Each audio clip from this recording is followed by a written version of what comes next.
Welcome back into another episode of the Spaceman 2.0 Phoenix Truth Rising Show. Here to help you grow in the knowledge and wisdom of truth, and the truth will set you free. Exposure of the Illuminati's plan of world conquest is the death knell to the New World Order.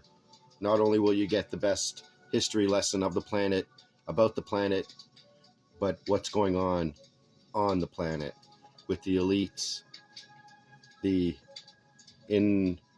let's say, the shadow government, the elites behind all governments, and what's taking place with them and how they control us. So if we don't wake up, we're going to be totally controlled with nanotechnology and, all those jabbery-doos, which got me taken off YouTube back in 2018. Educare for Life Wellness channel. Check that out for all my past episodes, and some that are not on there because they had to be taken down. Some because of copyright, because of some music and stuff like that. Others because I said too much.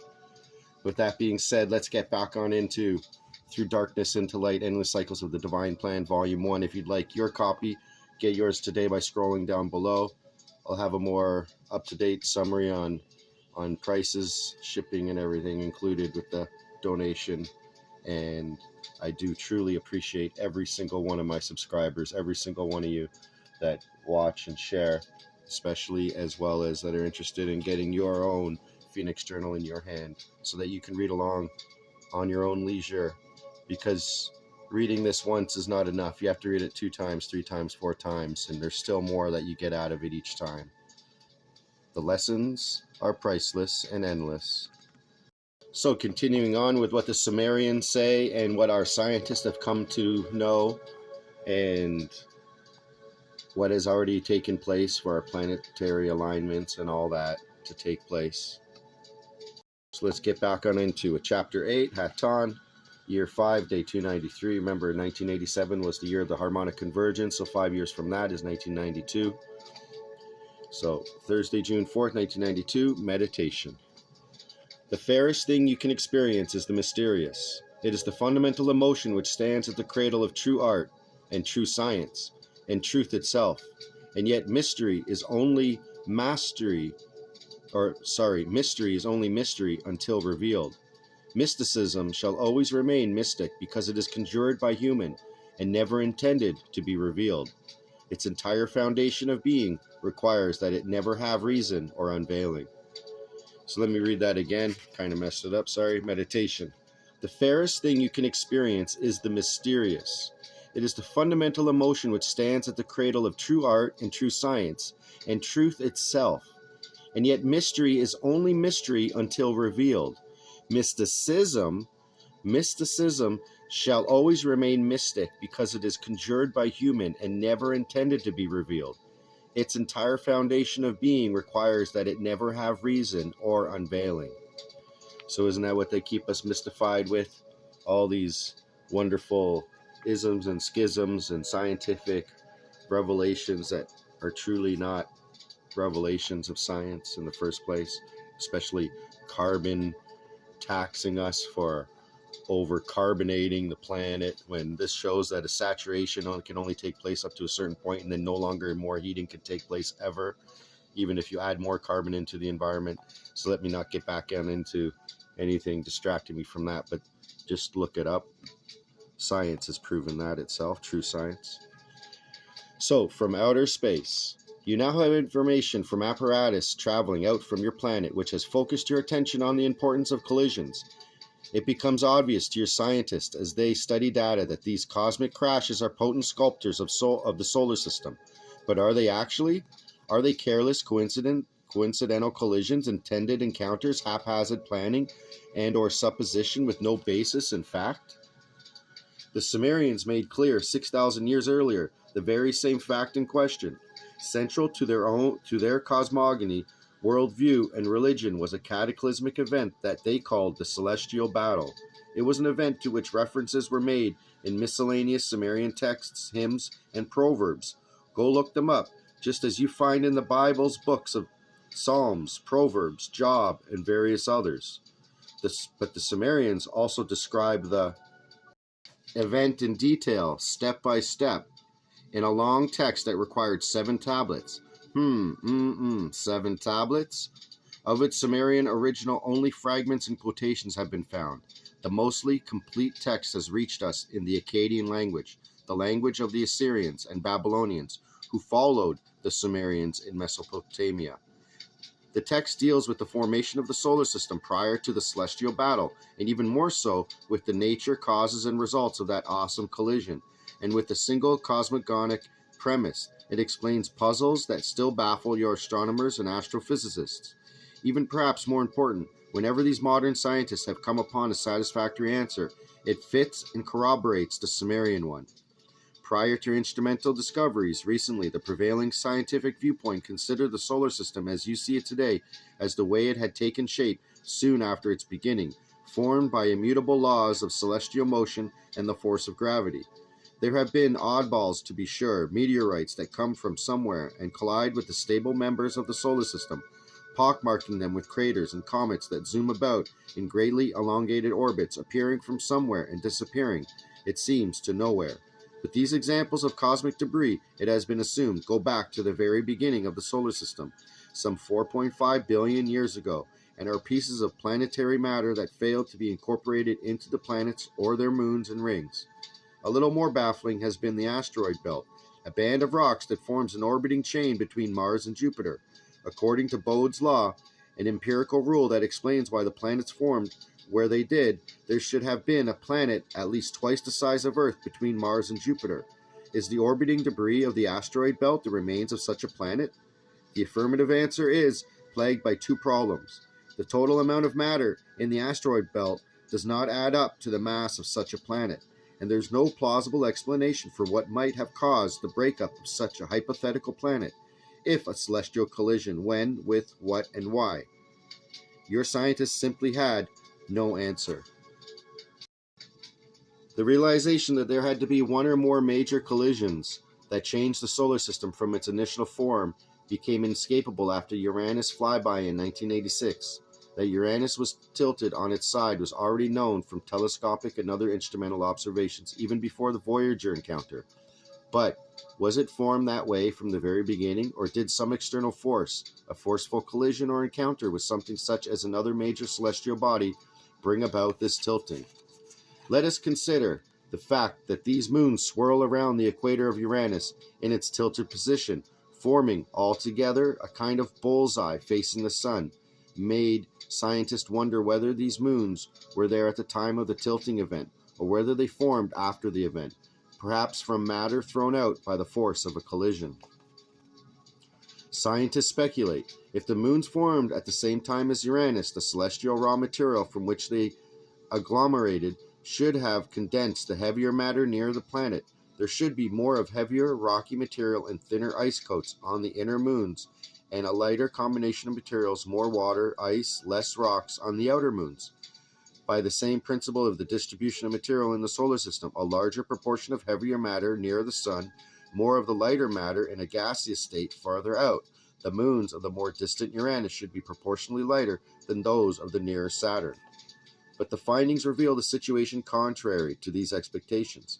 In the comprehensive summary reports on the Uranus encounter published in 1986, it was concluded that the densities of the Uranus moons, except for that of the moon Miranda, are significantly heavier than those of the icy satellites of Saturn.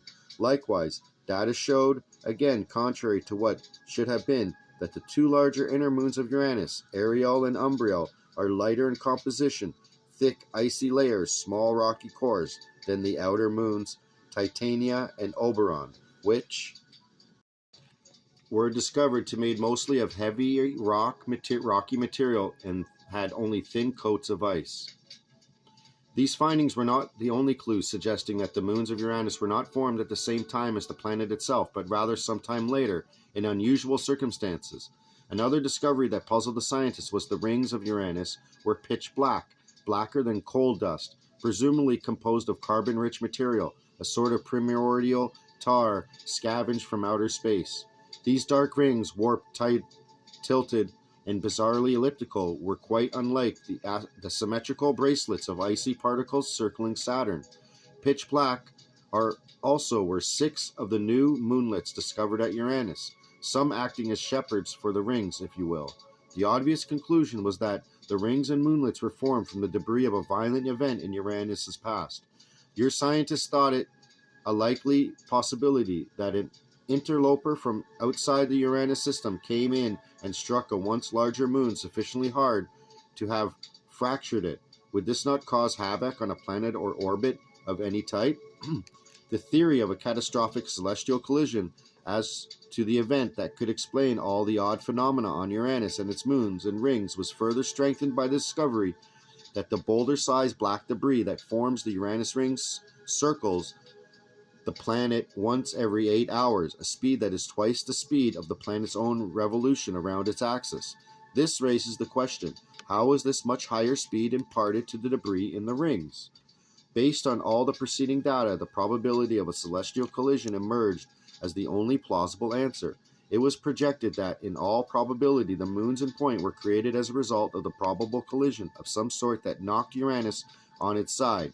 In press conferences, your NASA scientists were more audacious. A collision with something the size of Earth, traveling at about 40,000 miles per hour, could have done it, they said, speculating that it probably happened about 4 billion years prior. In London, astronomer Gary Hunt of the Imperial College simply proclaimed that Uranus took an almighty bang early on. But neither in the verbal briefings nor in the long written reports was an attempt made to suggest what the something was, where it had come from, and how it happened to collide with, or bang into Uranus. Double quandary arises. Before we turn from knowledge or data acquired in the late 1970s and the 1980s to what was already known over 6,000 years earlier, one more aspect of this puzzle should be scrutinized and pondered. Are the oddities at Neptune the result of collisions or bangs unrelated to those of Uranus? Or were they all the result of a single catastrophic event that affected all of the outer planets? Before the Voyager 2 flyby of Neptune, the planet was known to have only 2 satellites, Nereid and Triton. Nereid was found to have a peculiar orbit. It was unusually tilted compared with the planet's equatorial plane, as much as 28 degrees, and was very eccentric, orbiting the planet not in a near circular path, but in a very elongated one, which takes the moon as far as 6 million miles from Neptune and as close as 1 million miles to the planet. Nereid, although of a size that by planetary formation rules should be spherical, has an odd shape like that of a twisted donut. It also is bright on one side and pitch black on the other. All these peculiarities have led some to conclude that Nereid accreted into a moon around Neptune or another planet, and that both it and Triton were knocked into their peculiar orbits by some large body or planet. Imagine, one investigator boldly noted, that at one time Neptune had an ordinary satellite system like that of Jupiter or Saturn, but then some massive mystical body comes into the system and perturbs things a lot.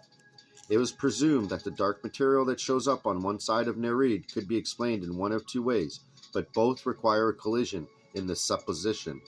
Either an impact on one side of the satellite swept off an existing darker layer there, uncovering lighter material below the surface, or the dark matter belonged to the impacting body and went splat on one side of Nereid.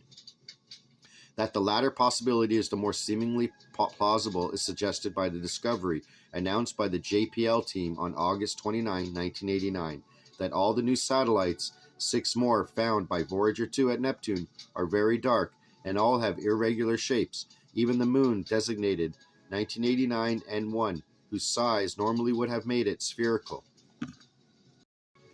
The theories regarding Triton and its elongated and retrograde clockwise orbit around Neptune also seems to cry out for a collision event. My gosh, it was postulated and presented in a study that Triton was captured from a heliocentric orbit, from an orbit around the Sun, as a result of a collision with what was then one of Neptune's regular satellites. In this scenario, the original small Neptune satellite would have been devoured by Triton, but the force of the collision would have been such that it dissipated enough of Triton's orbital energy to slow it down and be captured by Neptune's gravity. Another theory, according to which Triton was an original satellite of Neptune, was shown by the same study to be faulty and unable to withstand critical analysis, as is most often the case in the light of true knowledge. How about a game of catch, or 10 pens, or pick up sticks? Data collected from the flyby of Triton supported this theoretical conclusion, it would seem. It also was in accord with other studies that had showed Triton's internal heat and surface features could perhaps be explained only in terms of a collision with which Triton was captured into orbit around Neptune. But where could and did these impacting bodies come from? Unanswered as well is the question of whether the cataclysms at Uranus and Neptune were aspects of a single event or were unconnected incidents.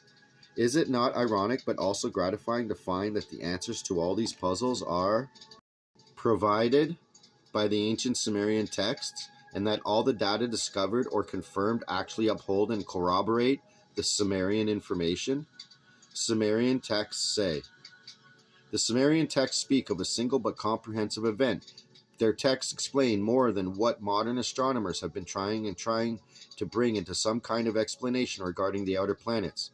The ancient texts also explain matters closer to home, such as the origin of the Earth and its moon, the asteroid belt and the photon belt, and the comets. The texts then go on to relate a tale that combines the credo of the creationist with the theory of evolution. Gosh, do we have to get along also? A tale that offers a more successful explanation than either modern conception of what happened on Earth and how man and his civilization came into being.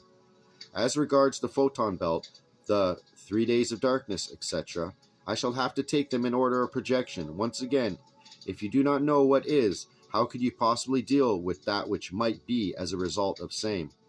What do the Sumerian texts tell you?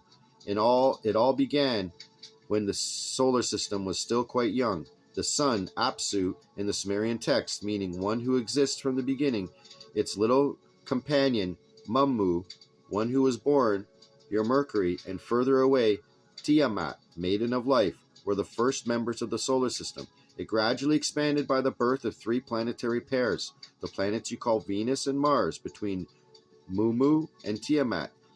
The giant pair, Jupiter and Saturn, to use their modern names, beyond Tiamat, and Uranus, and Neptune further out. Into this original solar system, still unstable soon after its formation billions of years ago, an invader appeared. The Sumerians called it Nibiru. The Babylonians renamed it Marduk in honor of their national god. Anyone getting goosebumps and squeamish twitters? It appears from outer space, from the deep. In the words of the ancient text, but as it approached the outer planets of your solar system, it began to be drawn into it. As expected, the first outer planet to attract Nibiru with its gravitational pull was Neptune, Ea, he whose house is water in Sumerian. He who begot him was Ea, the ancient text explained. Nibiru Marduk itself was a sight to behold, alluring, sparkling, lofty, lordy are some of their adjectives used to describe it. Sparks and flashes bolted from it to Neptune and Uranus as it passed near them. It might have arrived with its own satellites already orbiting it, or it might have acquired some as a result of the pull of the outer planets. The ancient texts speak of its perfect members, difficult to perceive. 4 were his eyes, 4 were his ears. Contrary stranger at work. As it passed near Ea, Neptune, Nibiru, Marduk's side began to bulge as though he had a second head. Was it then that the bulge was torn away to become Neptune's moon, Triton? One aspect that speaks strongly for this is the fact that Nibiru Marduk entered the solar system in a retrograde, clockwise orbit counter to that of the other planets. Only this Sumerian detail, according to which the invading planet was moving counter to the orbital motion of all the other planets, can explain the retrograde motion of Triton, the highly elliptical orbits of other satellites and comets, and the other major events that are yet to be tackled. More satellites were created as Nibiru Marduk passed by that Anu brought forth and begot the 4 winds, as clear as reference as one could hope for to the 4 major moons of Uranus that were formed. You now know only during the collision that tilted Uranus. At the same time, you learned from a later passage in the ancient text that Nibiru Marduk himself gained 3 satellites as the result of this encounter. Although the Sumerian texts describe how, after its eventual capture into solar system, Nibiru Marduk revisited the outer planets and eventually shaped them into the system as you know it today, The very first encounter already explains the various puzzles that modern astronomy faced or still faces regarding Neptune, Uranus, their moons, and their rings. Coming in past Neptune and Uranus, Nibiru Marduk was drawn even more into the midst of the planetary system as it reached the immense gravitational poles of Saturn, Anshar, foremost of the heavens, and Jupiter, Kishar, foremost of the firmlands. As Nibiru Marduk approached and stood as though in combat near Anshar Saturn, the two planets kissed their lips. It was then that the orbital path of Nibiru Marduk was changed forever. It was also then that the chief satellite of Saturn, Gaga, the eventual Pluto, was pulled away in the direction of Mars and Venus, a direction possible only by the retrograde force of Nibiru Marduk. Making a vast elliptical orbit, Gaga eventually returned to the outermost reaches of the solar system. There it addressed Neptune and Uranus as it passed their orbits on the swingback. It was the beginning of the process by which Gaga was to become your Pluto, with its inclined and peculiar orbit that sometimes takes its Neptune between Neptune and Uranus. Isn't that interesting that the word is Gaga and you have Lady Gaga now in the music industry? And of course, all those relate back to ancient gods and those names. So, having said that, we're going to continue on with the asteroid belt and more what the Sumerian texts say in the next episode. So thank you for tuning in, and I'll be back with another Phoenix Truth Rising episode. This is the Spaceman 2.0, and